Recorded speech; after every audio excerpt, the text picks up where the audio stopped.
Auditeurs de Radio Matania, c'est le moment de la prédication et celle que j'ai la joie et le bonheur, le privilège d'introduire est une prédication du pasteur Claude Missidibazi, le pasteur responsable de l'église protestante évangélique Matania qui a son siège à Corbeil-Essonnes dans la banlieue parisienne. Cette prédication a pour texte de référence le suivant: un texte du Nouveau Testament, celui de l'Évangile de Jésus-Christ selon Luc, chapitre 9 du verset 51 au verset 62. Et le thème de cette prédication qui fait partie de la série des prédications du pasteur Claude Missidibazi sur le discipulat est donc le suivant: suivre Jésus dans la vie. Donc suivre Jésus dans la vie, Luc chapitre 9 du verset 51 au verset 62, est une prédication au cours de laquelle le Saint-Esprit nous enseignera sur plusieurs thèmes, notamment la définition de l'expression « suivre Jésus ». Qu'est-ce que cela signifie? Et aussi, quelles sont les exigences pour suivre Jésus-Christ et beaucoup d'autres informations. C'est une prédication événement que je vous recommande vivement. Dans sa version écrite, elle est d'ores et déjà disponible sur notre site www.eglisematania.com.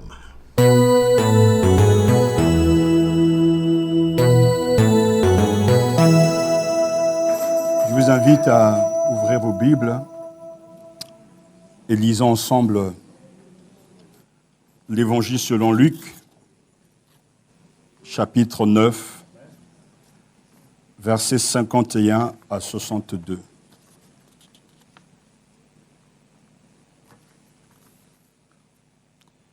L'Évangile selon Luc,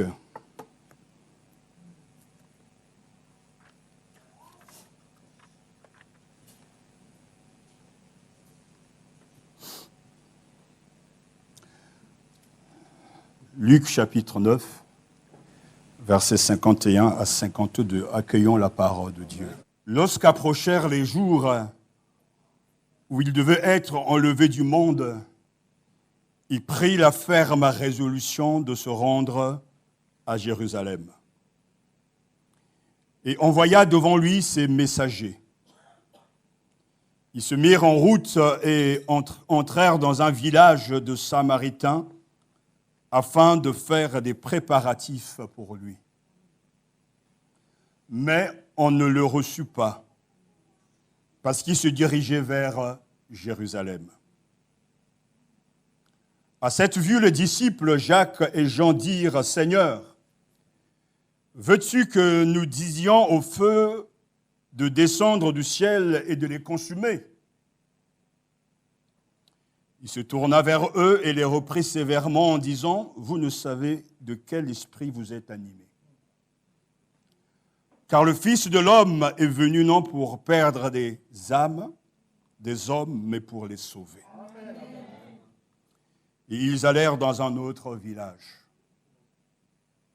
Pendant qu'ils étaient en chemin, quelqu'un lui dit: « Je te suivrai partout où tu iras. » Jésus lui répondit: « Les renards ont des tanières et les oiseaux du ciel ont des nids, mais le Fils de l'homme n'a pas où reposer sa tête. » Il dit à un autre: « Suis-moi. » Et il répondit: « Permets-moi d'aller d'abord ensevelir mon Père. » Mais Jésus leur dit: « Laisse les morts ensevelir leurs morts, et toi, va annoncer le royaume de Dieu. » Un autre lui dit: « Je te suivrai, Seigneur, mais permets-moi d'aller d'abord prendre congé de ceux de ma maison. » Jésus lui répondit: « Quiconque met la main à la charrue et regarde en arrière n'est pas bon pour le royaume de Dieu. » Amen. Prions le Seigneur.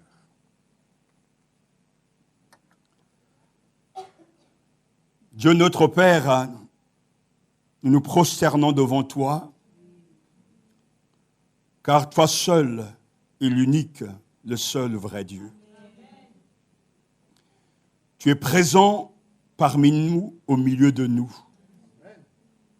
Et tu as des raisons de l'être, car tu viens pour sauver, pour bénir et pour imposer ton royaume.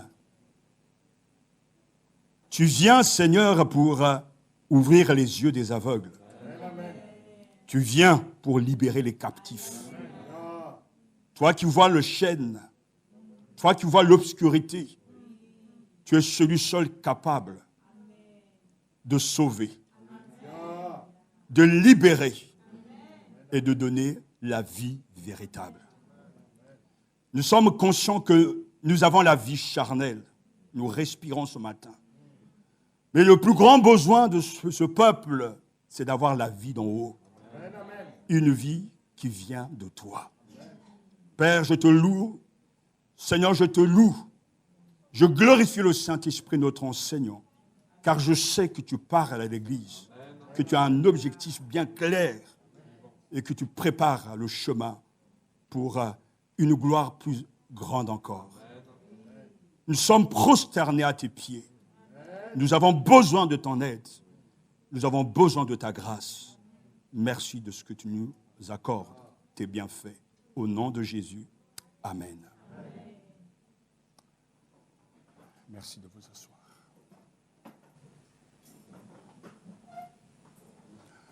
Avec le texte de ce jour, nous voyons Jésus poser des exigences précieuses à ceux qui veulent le suivre, c'est-à-dire devenir ses disciples. Le verbe suivre est répété 3 fois dans l'épisode, versets 57, 59 et 61. Ce verbe définit à lui seul l'identité chrétienne. En la réduisant à l'essentiel, ce verbe a 2 sens. D'aller avec Jésus, de suivre Jésus, d'aller derrière Jésus, et aussi d'être son disciple. Le Seigneur veut nous parler de ses exigences. Vous serez choqués, vous serez peut-être en colère et énervés, mais j'aimerais dire dès le début que Jésus cherche votre bien. Jésus cherche toujours votre bien. Il est le Sauveur qui aime son Église. Il est le Seigneur qui a donné sa vie pour tous. Jésus te veut du bien. Et nous devons l'écouter ce matin parce que lui-même nous montre le chemin et que là où il est, c'est là aussi que tous les croyants, les chrétiens, les disciples, seront et vivront avec lui. Si nous commençons avec lui, si nous marchons avec lui, nous finirons aussi là où il est. C'est ainsi qu'il dira, je m'en vais vous préparer une place. Et ensuite, je reviendrai vous chercher pour que vous soyez avec moi là où je suis. Jésus peut le dire, car lui seul a le droit de nous parler de ses exigences, de nous parler des réalités que nous devons tous accepter pour pouvoir être avec lui. La première exigence précieuse que Jésus pose à ceux qui veulent le suivre, c'est-à-dire devenir ses disciples, nous l'avons donc dans les versets 51 à 58. Pour celui qui veut suivre Jésus, le Seigneur nous dit qu'il faut se préparer à être rejeté. Lorsque s'approchèrent les jours où il devait être enlevé du monde, il prit la ferme résolution de se rendre à Jérusalem. Je vous invite, frères et sœurs, à contempler le Christ, à le suivre. Comme le temps approchait où Jésus allait être enlevé de ce monde, Jésus prit la ferme résolution de se rendre à Jérusalem. La route de Jérusalem est la route de la mort. Jésus sait que le moment arrive, le temps approche où il doit être crucifié, mais il a averti ses disciples que le troisième jour, il ressuscitera d'entre les morts. Il est conscient qu'il est venu pour ce temps-là. Et il prend la ferme résolution d'aller quand même à Jérusalem. Le texte grec est encore plus fort. Il durcit son visage pour se diriger vers Jérusalem. Il fixa sa face vers Jérusalem, en direction de Jérusalem. Il y avait dans le cœur de Jésus la détermination sans faille de ne jamais céder à ce que le Père avait voulu, c'est-à-dire la mort sur la croix. Jésus est un homme hors du commun. Face à la mort, il ne recule pas. Face à son destin, il ne dit pas non. Il prit la ferme résolution de se rendre à Jérusalem. Il envoya donc des messagers, versets 52 et 53, devant lui. Ceux-ci se mirent en route et entrèrent dans un village de Samaritains pour préparer sa venue. Mais on refusa de le recevoir parce qu'il allait à Jérusalem. Entre les Juifs et les Samaritains, c'était compliqué. Il y avait déjà en ce temps-là beaucoup de racisme, beaucoup de rejet. Mais Jésus n'est pas venu pour écarter les gens, il est venu pour les sauver. Jésus aime tous les hommes, même ceux que nous ne serions tentés de maudire. Alors, devant ce refus, versets 54 et 55, les disciples Jacques et Jean, appelés aussi les fils de tonnerre, vers le Seigneur pour lui dire « Seigneur, veux-tu que nous ordonnons que le feu du ciel tombe pour les détruire ?» Et j'ai envie de dire, et quoi d'autre? Les deux fils du tonnerre, Jacques et Jean, semblent vouloir mériter vraiment leur surnom. Mais ils n'ont rien compris au message et à l'œuvre du Seigneur Jésus. Dieu ne châtie pas encore, il pardonne et il sauve.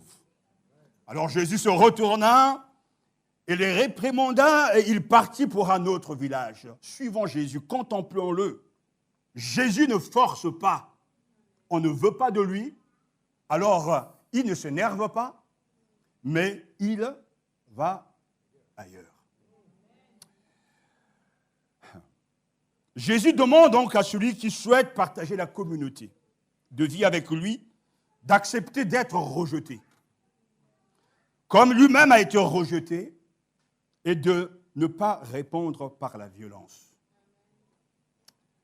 Après cette première scène, Luc présente ici 3 personnes qui voulaient accompagner Jésus et qui voulaient être des disciples de Jésus. Ils avaient le souhait, le désir.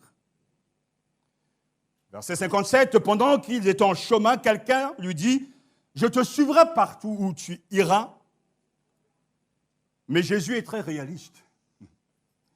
Il pose des exigences précieuses à ceux qui veulent le suivre, c'est-à-dire devenir son disciple. Voilà donc quelqu'un qui, au moment même où l'on refuse de recevoir Jésus en marche vers Jérusalem, se propose, lui, de manière généreuse et inconditionnelle. Je te suivrai partout où tu iras. Alors, observons le Seigneur. Si c'était moi, si c'était nous, serviteurs de Dieu, on dirait « Alléluia ! Viens !» On t'accueille. On pourra donc s'attendre à ce que Jésus accepte tout de suite. Or, Jésus, loin de céder à l'enthousiasme de cette vocation, met en avant toutes les difficultés. Ce n'est pas comme une publicité, qui vantent leurs produits jusqu'à masquer les défauts. Jésus ne cherche pas à recruter à tout prix. Il ne veut pas embaucher. La réponse de Jésus n'est pas un refus.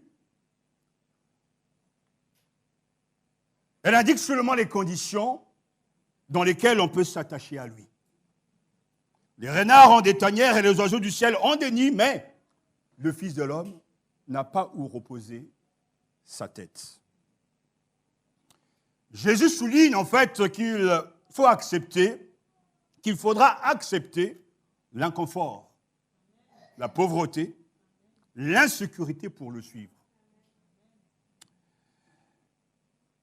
Qui veut le suivre doit s'attendre à être rejeté. Qui veut le suivre doit accepter de donner la priorité au Seigneur et à son royaume qu'à son confort matériel. Il est dur pour un homme de ne pas avoir l'abri d'un toit et la douceur d'un lit. Cela a dû peser à Jésus certains soirs de fatigue car il était 100% homme, comme 100% Dieu.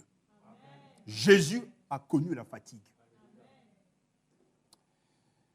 Il fait remarquer que même les animaux sauvages ont un abri. Oui, ils sont chez eux en sécurité. Même les plus modestes bêtes ont des gîtes et des tanières, alors que le Fils de l'homme, pourtant puissant et Seigneur de tous, n'a pas où reposer la tête. Regardez Jésus, contemplez-le. Il est bien loin de notre spiritualité, son exemple. C'est vrai que Jésus a été protégé par son Père et que son Père était constamment avec lui et en lui, mais lui-même affirme que le Fils de l'homme par qui tout a été créé n'avait pas eu une pierre où poser la tête, il était un nomade, un migrant, un étranger dans son monde. Ce candidat doit réfléchir, car suivre Jésus coûte quelque chose. Et même si cet épisode se passe au 1er siècle, il ne faut pas fuir la réalité qu'un disciple de Jésus doit se calquer sur son maître et avoir une vie modeste. Ne pas chercher le confort matériel, l'habitat, et penser et affirmer que le fait de posséder maison ou autre appartement sont les signes de la bénédiction de Dieu. Non. Jésus nous montre que le chemin qui mène à lui passe par le renoncement à des choses légitimes pour pouvoir entrer dans le royaume des cieux. En fait, Jésus demande à celui qui souhaite partager la communauté de vie avec lui d'accepter la condition même du vagabond ou du fugitif qui, à la fin de la journée, n'a pas où poser sa tête et se reposer. Jésus dit à ce candidat, « Tu veux partir avec moi ?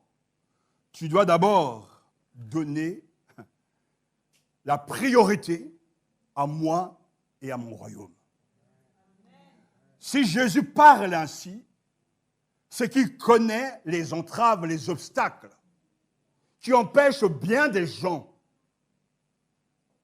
de s'aligner et de suivre Jésus. On ne peut jamais sous-estimer la puissance des biens matériels. Le nombre incalculable de croyants qui sont assommés, asphyxiés, qui sont complètement courbés sous le poids des soucis parce qu'ils cherchent les biens matériels. Jésus te propose autre chose. Il te propose son royaume et la gloire éternelle. Il ne te dit pas de t'appauvrir, mais il te dit de te contenter de ce que tu as et de ne jamais faire des biens matériels ta priorité. Cet homme n'a pas pu suivre Jésus, car pour lui le confort matériel dépasse la suivance de Jésus. Lui-même le dira le Fils de l'homme, expression que Jésus aime. Fils de l'homme signifie être humain. Jésus a été un être humain comme il est Dieu sans cesse. Dans l'Évangile, l'expression a reçu la valeur d'un titre que seul Jésus emploie pour se désigner lui-même. Le titre de Fils de l'homme met en valeur le lien qui unit Jésus à l'humanité. Et comme Moïse éleva le serpent dans le désert, il faut de même que le Fils de l'homme soit élevé afin que quiconque croit en lui ait la vie éternelle. Jean chapitre 3, versets 14 et 15. Jésus est le Fils de l'homme parce qu'il est aussi Dieu. Eh bien, afin que vous sachiez que le Fils de l'homme a sur la terre autorité pour pardonner les péchés, il dit au paralysé, je te le dis, lève-toi, prends ta civière et va dans ta maison. Luc chapitre 5. Et Luc chapitre 9 nous dit, car si quelqu'un a honte de moi, de mes paroles, le Fils de l'homme aura honte de lui quand il viendra dans sa gloire et dans celle du Père et des saints anges. Amen. En Jésus-Christ, Dieu et l'homme se rencontrent. En vérité, je vous le dis, vous verrez le ciel ouvert.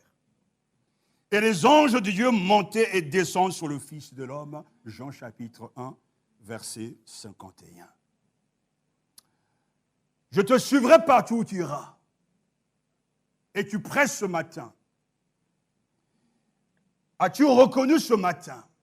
As-tu compris ce matin que suivre Jésus te coûtera quelque chose? Suivre Jésus, c'est entrer dans l'esprit même de Jésus, qui était doux et humble.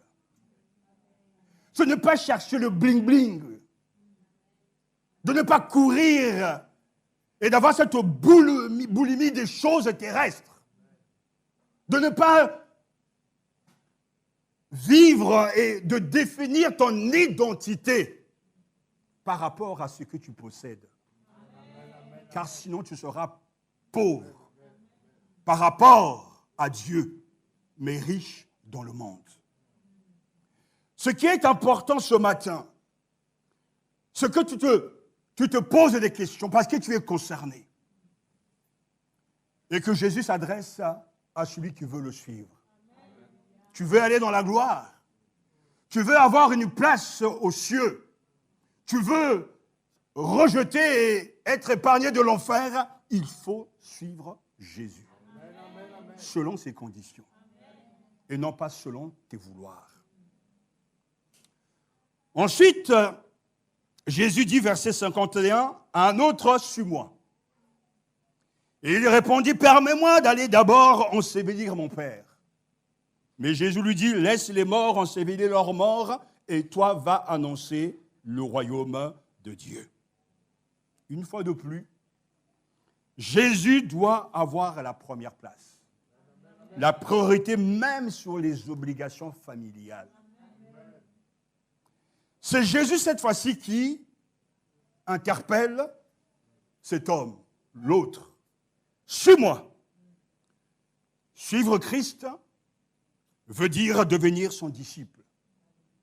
Et qu'est-ce qu'un disciple? C'est celui qui se met volontairement à l'école d'un maître et on partage les vues et un disciple. D'où notre premier message il y a quelques semaines, il faut sortir des pensées des hommes pour entrer dans les pensées de Dieu. Un disciple suit le maître, reconnaît que Jésus est le rabbi, le maître enseignant, et qu'il partage ce point de vue, sa philosophie de vie, son style de vie, parce qu'il est l'élève de Jésus. Jésus dit, suis-moi. Suivre Jésus veut dire s'attacher à lui. S'attacher à sa personne. Vous savez, pour gagner quelque chose, il faut en voir la valeur. Tant qu'on ne reconnaît pas la valeur d'une chose, on ne fera pas tout pour obtenir la chose. Si tous les dimanches ici, je vous proposais de vous offrir, de vous donner 1 000 € tous les dimanches, ça sera plein à craquer. Et vous serez là tous les dimanches, sans exception, malade ou pas. Parce que la motivation est liée toujours à l'intérêt. Tant qu'on ne reconnaît pas que Jésus est la valeur suprême, que son royaume est la valeur suprême, on ne peut pas se décider pour lui. Mais lorsque l'on sait que Jésus est précieux, Jésus est le meilleur, Jésus est la vie, alors on peut tout miser pour être avec lui. C'est un privilège que de suivre Jésus. C'est un privilège de dire que je suis un enfant de Dieu, que Christ m'a appelé à le suivre et à devenir son disciple. On le voit bien dans le monde, les jeunes, plus jeunes, moins jeunes, etc., sont prêts à dire, tu sais, je suis un fan de Mbappé, fan de Ronaldo, fan de telle star. Et certains même sur les plateaux aiment dire, je connais le président, je chuchote à l'oreille du président. C'est un privilège. Parce que vous et moi, ce n'est pas le cas. Mais Jésus est au-dessus de Napoléon, du président, des présidents. Et c'est un privilège que de l'avoir lorsque tu dis, suis-moi. Je veux te emmener là où je serai. Je veux que tu partages ma gloire. Parce que pour l'instant, dans le monde, ce sont des choses qui vont passer. Mais je te montre un autre monde, le royaume des cieux, là où il n'y aura plus de faim, ni de pleurs, ni de larmes, où il n'y aura que la joie pour toujours. Alors ça vaut le coup de tout miser sur le Seigneur. Devenir un disciple de Jésus, c'est fort. Suivez-moi, dit le Seigneur. Nous devons lui faire confiance. Il sait où il nous emmène. Nous devons lui obéir, écouter sa voix, parce que personne ne peut vraiment se considérer comme un disciple de Jésus s'il n'est pas disposé à lui obéir. Un disciple écoute Jésus. Un disciple apprend de Jésus. Un disciple obéit à Jésus. Un disciple aime Jésus. Un disciple aime la compagnie de Jésus, car c'est là justement la tâche du Seigneur lorsqu'il a appelé d'abord les 12, après les 70, c'est d'abord pour être avec lui. J'aimerais tellement que vous soyez ouverts et fréquentez le Seigneur très souvent. Que Jésus soit votre ami, votre confident, votre meilleur ami, mais aussi votre professeur, pour vous enseigner le chemin de la vie. À cet homme séduit par sa manière de vivre et par ses paroles de feu, Jésus propose de le suivre, mais cet homme réclame un sursis, car il vient d'apprendre que la mort de son père.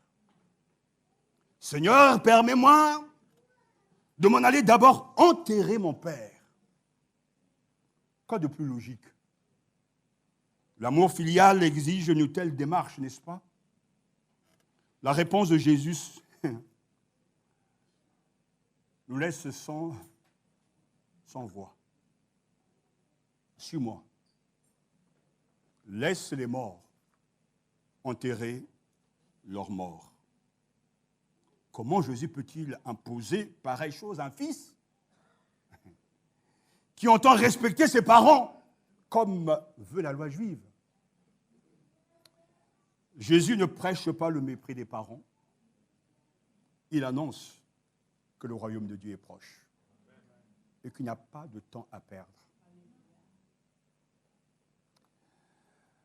Il n'est plus temps de s'occuper des morts. Puisque Dieu vient offrir une vie nouvelle, il y a urgence absolue à tout faire pour l'accueillir. Jésus répliqua, écoutez bien ce qu'il dit, laissez les morts enterrer leurs morts, toi va annoncer le règne de Dieu, va répandre l'annonce du règne de Dieu, que Dieu règne. Voici une des paroles les plus dures de tout l'évangile. Jésus est réaliste, il ne se contredit pas. C'est une parole provocante, révoltante, d'un point de vue pastoral, inacceptable. Mais Jésus sait ce qu'il fait et c'est ce qu'il dit. Le commandement nous dit, tu aimeras ton père et ta mère. Et c'est vrai, tu dois les respecter. Mais Jésus dit, laisse les morts enterrer leurs morts. Cette parole plutôt nous place devant un dilemme. Soit Jésus, il est fou, irrespectueux. Ou bien Jésus propose quelque chose de plus grand, d'un autre ordre, qui va au-delà de nos responsabilités par rapport aux membres de nos familles. Écoutez. Pour Jésus, celui qui n'a pas le souci des choses de Dieu ne vit pas. Il est déjà mort. Laisse les morts ensevelir leurs morts. Rien ne doit détourner. Rien ne doit détourner. Rien ne doit détourner les disciples du royaume. Même tes obligations familiales. Rien. Ils n'ont aucune excuse valable pour retarder leur engagement au service du royaume. Aujourd'hui encore, la parole de Jésus nous interpelle. Elle invite à réfléchir sur la qualité de notre engagement par rapport au royaume de Dieu. Toi, va annoncer le royaume de Dieu, laisse les morts enterrer leurs morts. Je connais très bien notre culture. Cette obsession, je dirais même ce que j'appellerais une dette par rapport aux parents. Si Dieu a permis que nos parents nous donnent la vie entre guillemets, on n'a pas de dette par rapport à eux, mais des actions de grâce. Parce que c'est Dieu qui donne. Je sais de quoi je parle parce que cette dette fait qu'il y a des couples qui ne tiendront jamais, qui ne tiennent pas. Parce que dans le foyer, on n'a pas compris ce que le mariage, lorsqu'on est marié, qu'il faut se détacher de sa famille naturelle pour créer une autre famille. Tu quitteras ton père et ta mère et tu t'attacheras à ta femme et vous deviendrez le deux, ils deviendront une seule chair. Des gens que j'ai vus pendant des années, 30 ans, âgés de 30 ans, 40 ans, 50 ans, n'ont pas réussi à couper le cordon ombilical. Restent toujours des petits-enfants, irresponsables. Au lieu de construire et de veiller sur la nouvelle famille qu'est l'Église, leur famille, ils restent toujours avec les mêmes discours, ma famille d'abord. Et quand il y a mort, n'en parlons pas, les familles sont en ébullition. Il y a comme une forme de sacralisation de pouvoir enterrer nos morts et de donner la priorité à des gens qui sont déjà morts. Il y a un fantasme incroyable que j'ai vu dans le milieu, où tant que tu n'enterres pas ton père ou ta mère ou un des membres de ta famille, tu n'es pas bien, tu es hanté. Jésus n'est pas en train de nous dire de ne pas être des responsables. Mais Jésus nous dit de donner la priorité d'abord au royaume des cieux. Les morts, on les enterrera à un moment donné. J'étais pasteur dans d'autres églises et j'ai vu que lorsqu'il y a des morts, surtout dans nos milieux à nous, il y a toujours des morts. Il y a toujours des fêtes et les gens sont toujours dans les veillées. Ils ne sont jamais fidèles aux réunions. Ils ne sont jamais fidèles par rapport au culte. Mais dès qu'il y a mort quelque part, ils sont les premiers à y être. Dès qu'il y a un problème quelque part, ils sont les premiers à y être. Jésus te dit que la priorité, c'est le royaume de Dieu. À vous qui êtes dans les CBI, dans le CBU, les chorales, dans les quilombos, dans les groupes, la priorité, c'est d'abord Dieu et son royaume. Les morts, on les enterre après. Jésus vous dérange, hein? C'est ce Jésus-là qu'on ne veut pas entendre, dont on ne veut pas entendre parler. Laisse les morts enterrer les morts. Toi, tu dois me suivre. Mais Seigneur, je viens de perdre mon père, c'est mon père. Et alors? Je suis ton Dieu. Je suis ton Seigneur. C'est moi que tu dois d'abord servir. ce culte, cette idolâtrie des parents doit cesser. Que les parents ne soient pas des freins pour leurs proches, pour leurs enfants qui veulent suivre Jésus. Que les parents ne demandent pas ce que Dieu ne demande pas aux enfants au point de les écraser. Comme ce jeune homme qui disait, j'en peux plus, je veux quitter cette famille. Dès que le téléphone sonne, on me demande toujours de l'argent, mais personne ne m'appelle pour me demander comment je vais. Jésus te dit, suis-moi d'abord. Et quand tu vas suivre Jésus, il te donnera les moyens. Il te donnera la sagesse de gérer le reste. Priorité d'abord au royaume de Dieu. Toi, va annoncer le royaume de Dieu. Jésus est très provoquant. Lui-même sait que le peuple qui écoute connaît la loi, mais Jésus est au-dessus de la loi. Alors ce matin, il faut que tu changes. Toi qui passes ton temps à mettre tes programmes au-dessus de Dieu. Toi qui as une adoration de ton père, de ta mère, de tes proches, il faut que Dieu casse. Et toi-même, tu décides de mettre Jésus en premier. Amen. À ce candidat, Jésus dit, je veux avoir la priorité absolue. Sur tes obligations familiales, et vous savez de quoi je parle, n'est-ce pas? Les gens sont prêts à débourser des sommes incroyables pour les leurs, mais jamais pour Dieu. Je sais de quoi je parle. Certains sont prêts et capables de débourser, d'emprunter 10 000 euros pour soigner père, mère, fils, fille, mais ils ne feront jamais la même chose pour Dieu. Convertis-toi ce matin. Amen.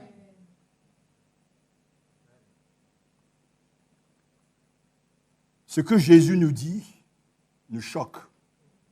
Mais Jésus a toujours raison. Amen. Toujours. Vous pourrez même sortir d'ici en colère contre moi ou je ne sais pas contre je ne sais pas quel saint. Mais Jésus a toujours raison. Amen.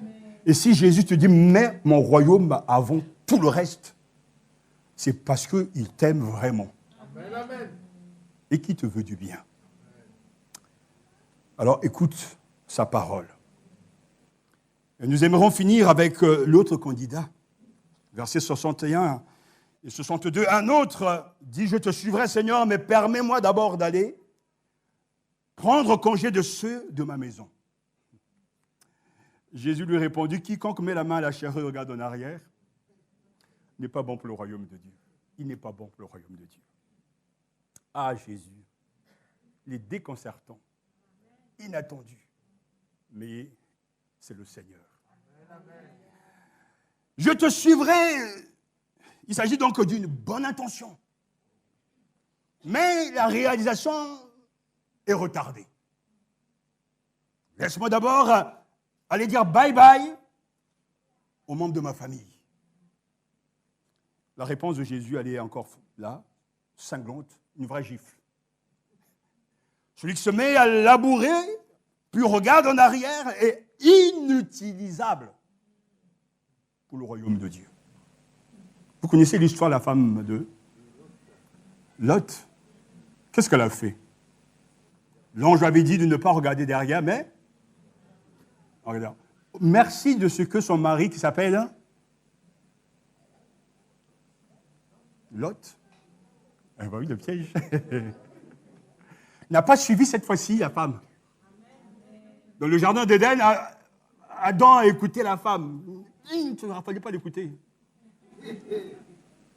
Mais cette fois-ci, elle était seule à regarder derrière. Elle s'est transformée en statue de sel. Tu es comme ça. Quand tu mets la main à quelque chose, tu ne restes pas là. Tu es toujours en train de regretter, en train de regarder derrière. Suivre Jésus me coûte beaucoup de choses. Ils prennent mon argent dans l'église. Ils prennent mon temps dans l'église. Ils me demandent de renoncer à ce que j'aime. Je dois plus aller en boîte. Je ne peux pas aller faire ceci. Oh, j'en ai marre. J'enlève ma main. C'est celui qui a la bonne intention, mais qui n'est pas ferme. Et la réponse de Jésus renvoie à quelqu'un qui a pris une décision, il se met pourtant à labourer. Et n'agit pas conformément à elle. C'est quelqu'un qui parle beaucoup. En fait, l'idée centrale est la suivante. Celui qui regarde en arrière vers le travail déjà fait et non en avant vers ce qu'il reste à faire, creuse mal son sillon. Il ne va pas droit au but parce qu'il regarde toujours en arrière en train de avancer. Vous voyez un peu l'image? Le sillon commence à bouger comme ça. En train de labourer, ça ne tient pas la route. C'est comme s'il était ivre. La sentence fait donc l'éloge de la concentration sur le but. Elle critique le regret.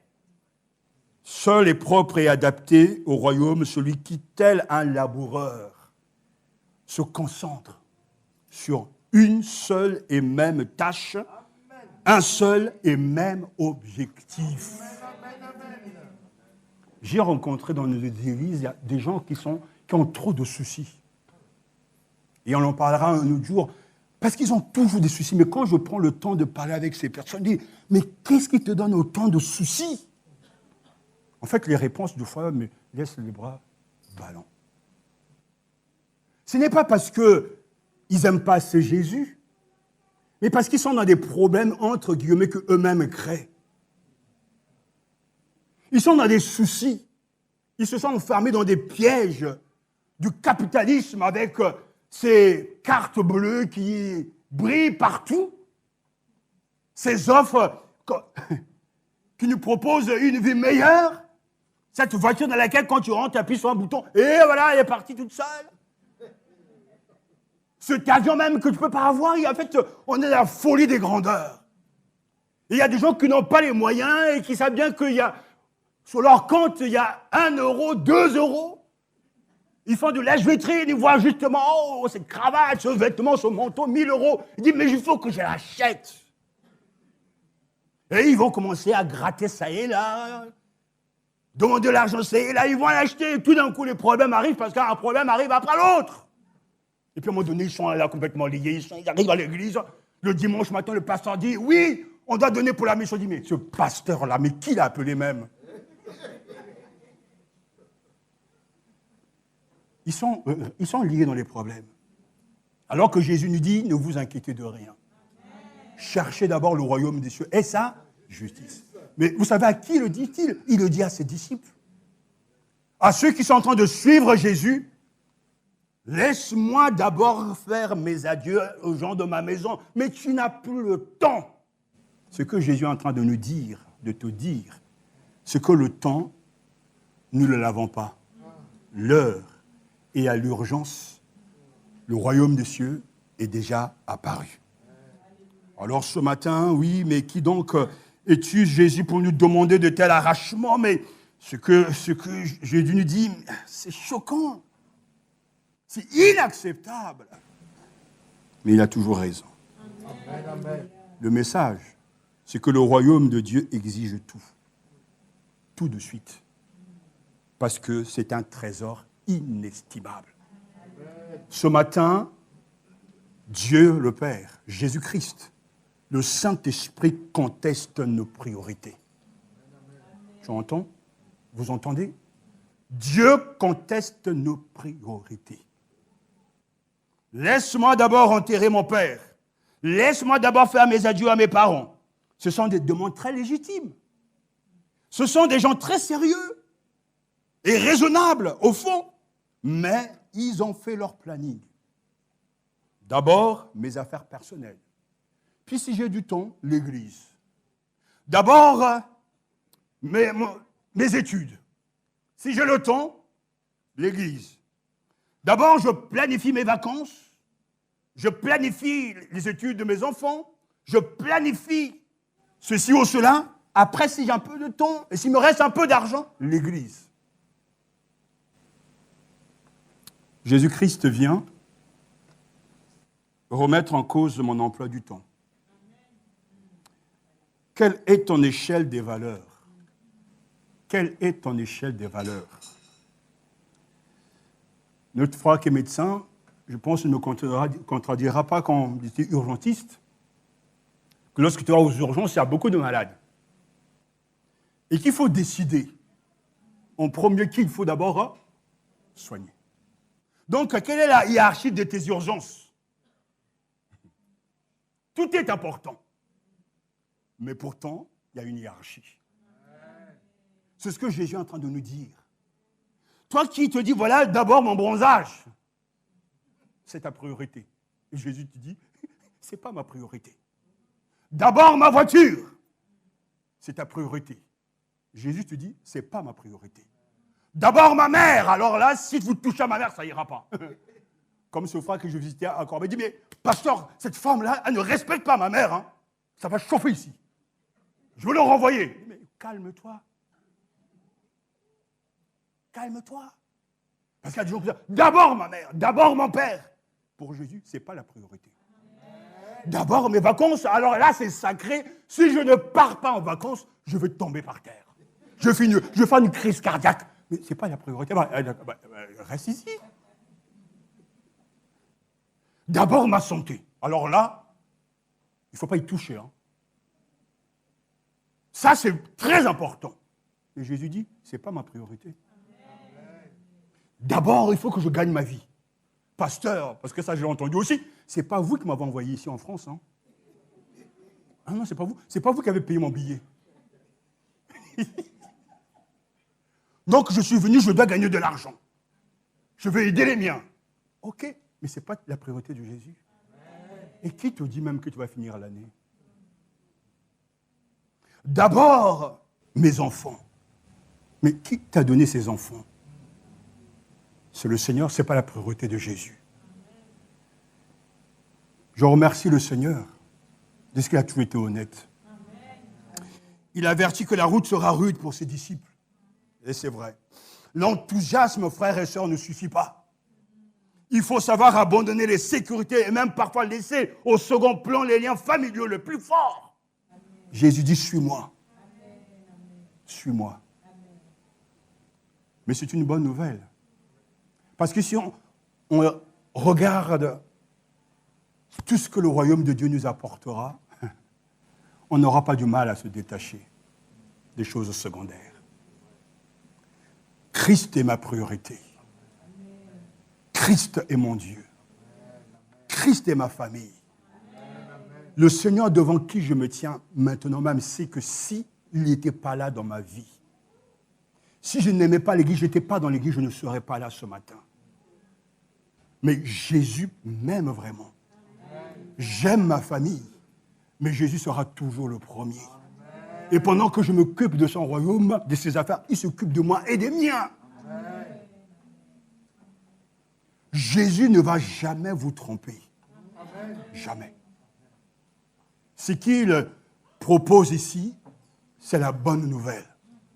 Parce que celui qui est en train de tracer les sillons, il est en train de préparer l'au-delà. Celui qui est en train de rompre, même d'être au point d'être blessé parce qu'il abandonne sa famille, il est en train de préparer l'au-delà. La bonne nouvelle, c'est que le royaume de Dieu est déjà là.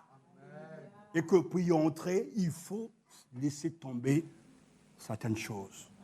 On ne peut pas y aller avec ses sacs de ciment sur la tête, ses vêtements en lambeaux. Il faut respecter les conditions de Jésus. Là où je serai, là aussi vous serez. Et ce matin, cette bonne nouvelle est pour toi. Et nous voulons accepter les exigences que Jésus a posées à ceux qui voulaient être des candidats. Nous voulons prier. Nous voulons remercier le Seigneur. Il faut même se détourner du passé et regarder en avant. Alléluia. Merci pour ta parole. Lumière.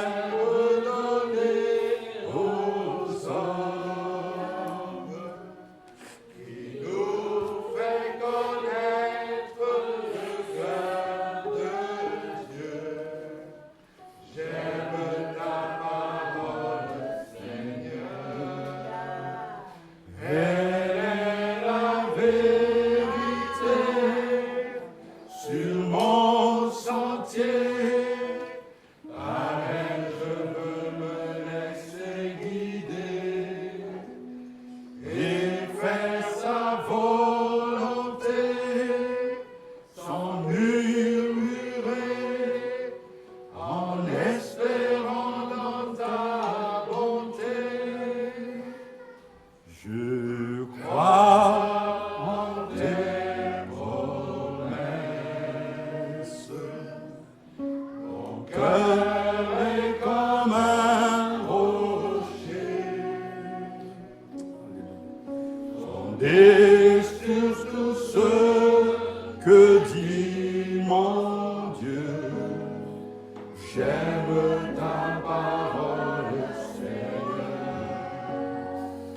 Elle est la vérité sur mon sentier. Par elle je veux me laisser guider et faire ta volonté sans murmurer, en espérant dans ta bonté. Merci. Que deux personnes nous continuent la prière. Gloire et louange à toi, Seigneur. Honneur à toi. Dieu vivant et vrai, dont la parole est vraie, dont les intentions à notre égard sont vraies, dont les promesses sont vraies également. Seigneur, ce matin, nous te célébrons et nous t'honorons parce que tu as manifesté ton amour en nous dévoilant ton cœur et tes intentions envers nous. Tu es vraiment le vrai Dieu. Parce que tu nous donnes les clés d'accès à ton royaume. C'est vrai que, encore imprégnés des réalités de ce monde, nous avons des difficultés à percevoir la bonté de ton intention à travers ces paroles. Mais comme l'a dit ton serviteur, tu ne nous veux que du bien. Et tu as toujours raison. Seigneur, nous te célébrons. Nous appuyons sur la confiance que nous avons en toi. Nous te célébrons. C'est vrai, nous avons mal, mais nous te célébrons. C'est vrai, Seigneur, nous sommes déchirés dans nos cœurs par ces paroles, mais nous te célébrons. Et nous t'honorons. Et nous prions de fortifier ton serviteur.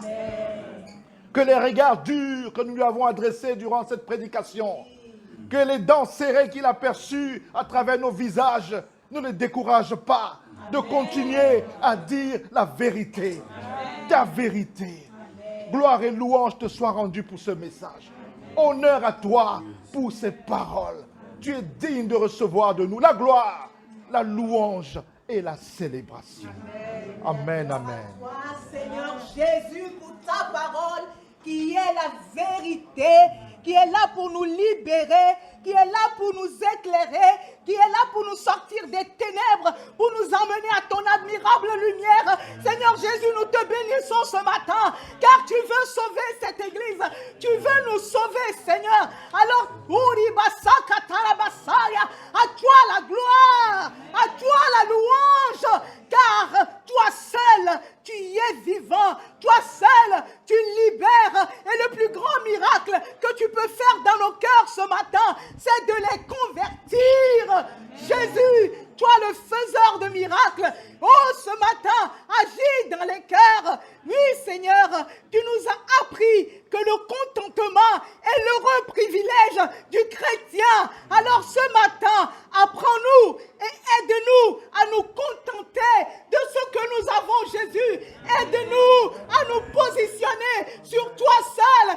Aide-nous à faire de toi la priorité de nos vies. Seigneur, c'est vrai, il y a nos familles, mais Seigneur Jésus, ce matin, tu nous demandes de ne pas donner la priorité à nos maris, à nos femmes, à nos enfants, à notre travail, aux morts, à nos groupes en dehors de ton église. Tu nous demandes de nous concentrer sur toi, de te donner la priorité. Ce matin, libère les cœurs. Ce matin, circoncis les cœurs. Jésus-Christ, touche mon frère, touche ma soeur. Libère ce matin, libère nos âmes enchaînées par les choses de ce monde, enchaînées par l'amour, des plaisirs, des divertissements, l'attraction, des choses de ce monde. Ce matin, Jésus touche quelqu'un.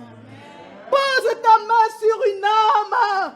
Libère une âme ce matin. Amène une âme dans ta lumière ce matin, Jésus. Et convainc nos cœurs. Comme l'a dit le docteur, Seigneur, ceux qui, ou celles qui, pendant cette prédication, n'étaient pas contents. Saint-Esprit, rencontre-les et transforme leur cœur. Donne-leur de comprendre cette parole. Donne-leur de savoir que c'est pour leur bien que tu as prêché ce matin. Car ce n'est pas Missy Dimbasi Claude Philippe qui a prêché, mais toi, Jésus, tu y as prêché.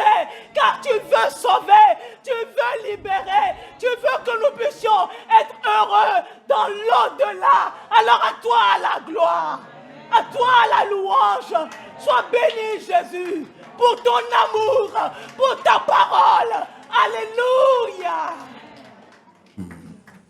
Père céleste, je vais te remercier de ce que mon Jésus, le Jésus de l'Église, a toujours été honnête. Tu ne nous as rien caché, tu as toujours dit la vérité et tu as dit que cette vérité-là nous rendra libres. Ce matin, je te prie pour ceux qui ce matin sont ici et ailleurs et qui sont dans le déni. Ceux qui sont dans le déni, qui se sont vautrés dans leur formalisme et qui portent des vêtements religieux, mais qui sont au-dedans d'eux morts et pauvres à tes yeux. Seigneur, je te prie d'éclairer leurs ténèbres, de briser cette orthodoxie, de leur donner de rentrer dans la vérité. Tu n'es pas un Dieu qui veut qu'on regarde derrière, à regretter, à regretter, à regretter. Mais Seigneur, tu es celui qui est présent et qui nous ouvre un futur merveilleux. Je te prie, Père, que par la puissance du Saint-Esprit, ce repas que nous n'aimons pas, que nous l'aimions plus que le miel, car tu veux que nous soyons en bonne santé. Tu veux nous montrer, tu nous as dit que ton royaume est plus important que tout le reste. Même ce que toi tu as donné, la vie, la famille, le travail, Seigneur, toutes ces choses ne peuvent pas être au-dessus du royaume des cieux. Le règne de Dieu est venu dans le monde. Et ce règne, c'est la joie et la paix par le Saint-Esprit. Rencontre les cœurs, Seigneur, de ceux qui sont malheureux mais qui font semblant d'être heureux parce qu'ils ont des maisons, des voitures, des vêtements, du travail, alors qu'au-dedans d'eux, ce sont des seigneurs de tombeaux vides. Rencontre-les et convainc les cœurs ce matin que la richesse à tes yeux, elle est d'abord spirituelle. Et que, Seigneur, même ces bénédictions ne peuvent pas toujours venir de toi. Car ton royaume, c'est, oh Seigneur, n'est pas le manger et le boire, mais c'est la joie par le Saint-Esprit. Donne-leur d'avoir une joie réelle, d'une joie qui ne dépend pas des circonstances favorables de la vie, d'une joie qui provient du Saint-Esprit, d'une joie qui provient parce qu'ils te fréquentent matin après matin, jour après jour, qu'ils marchent avec toi, que tu marches avec eux. Seigneur, une joie qui ne dépend pas du nombre des enfants qu'ils ont, ou de Seigneur, de ce qu'il y a sous leur compte, mais de la joie de t'appartenir, du privilège de te servir. Car nous l'avons dit, nous l'avons souvent chanté, la joie de l'Éternel est notre force. Alors où est la place pour l'inquiétude, les tracasseries? Seigneur, le laisser aller, le regret, Seigneur, les abandons, le fait de démissionner des assemblées. Il n'y a pas de place quand ta joie est dans les cœurs. Venir au culte n'est pas du tout un boulet. Venir au culte qui est pour toi n'est pas du tout un fardeau. Seigneur, c'est un repas, un délice que de chanter tes merveilles, de chanter tes cantiques, d'écouter ta parole, de rencontrer les frères et sœurs dans la foi. C'est là où tu répands ta bénédiction.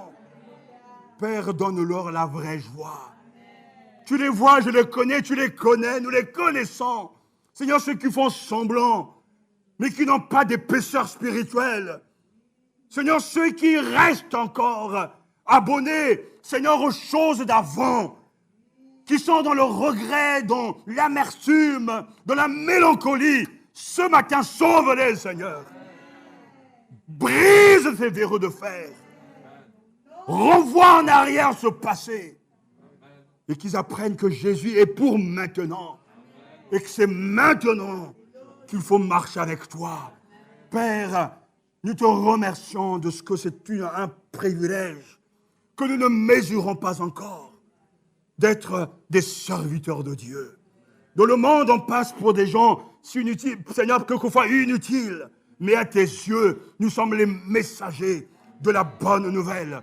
Nous marchons et nous sommes envoyés en avant par le Seigneur des Seigneurs pour préparer le retour du Seigneur jusqu'à ce que le monde entier soit évangélisé et qu'au dernier jour, tout genou fléchisse devant toi et toute langue confesse que Jésus est Seigneur. Un jour viendra où le président Macron confessera que tu es Seigneur.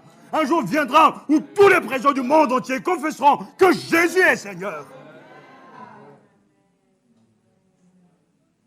Et nous avons le privilège d'être envoyés pour ouvrir les yeux des aveugles, pour dire aux boulangers, aux facteurs, aux mécaniciens que Jésus t'aime. Le royaume de Dieu est venu vers toi. Christ est ton roi.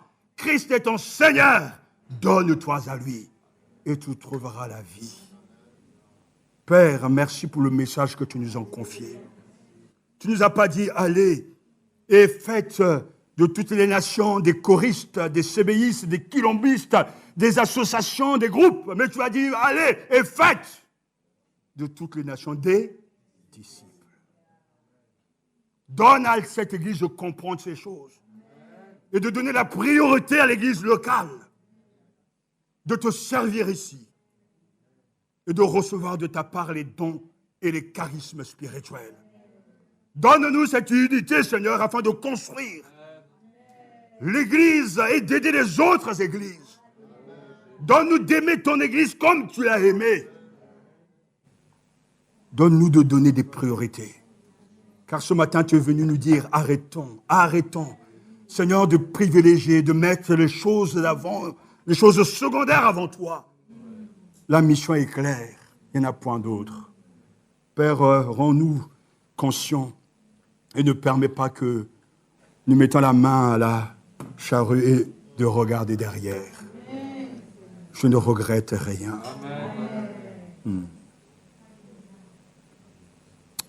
Bénis ton peuple, Seigneur. Merci de leur donner la lumière. Une lumière éblouissante, une lumière grandissante pour éclairer leur sentier. Là où il y a une parcelle, Seigneur, de ténèbres, on voit ta lumière. Là où il y a l'incompréhension par rapport à ta parole, on voit ta lumière. Oh Seigneur, éclaire nos ténèbres, éclaire notre logique et donne-nous d'être dans le renouvellement de l'intelligence. Nous acceptons ce brisement. Nous acceptons de changer nos vies. Nous acceptons une vie modeste. Nous ne voulons pas être dans la course des choses, mais nous voulons courir vers toi. Les yeux fixés sur toi. Nous te faisons confiance. Que ton nom soit béni. Que ton règne vienne. Amen. Au nom de Jésus-Christ. Amen.